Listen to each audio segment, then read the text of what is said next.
இந்த 10 ஆண்டுகள் ஐயா மோடி பிரதமர் ஆனதுல இருந்து எத்தனை லட்சம் பேர் வண்டி இருக்கோம்? ஒரு நாளைக்கு 4000 பேர் தொடர் வண்டியில வந்து இறங்குறான். எங்க இருக்கான்?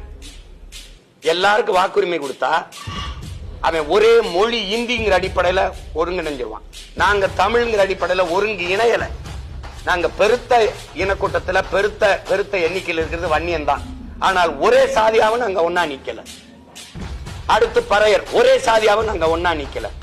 முக்குளத்தோர் தேவ கல்லர் மரவர் அகமுடையர் ஒரே சாதி அப்படின்னு கூட ஒன்னா நிக்கல. காவண்டன் நாங்க ஒன்னா நிக்கல. ஆனா ஒரே மொழி அடுப்பில் நாங்க நிக்கல.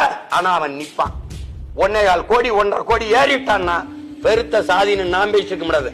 அவன் இந்தி அவன் ஒரே மொழியில நின்னு என் நிலத்தையும் அதிகாரத்தையும் அவன் பறிப்பான். நான் அடிமையாவே அடிச்சு விரட்டுவான்.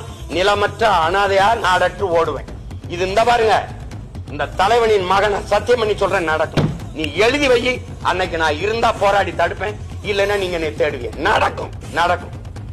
இதுதான் வரலாறு முழுக்க நடந்திருக்கு. ஈழத்துல எனக்கு நடந்துச்சு.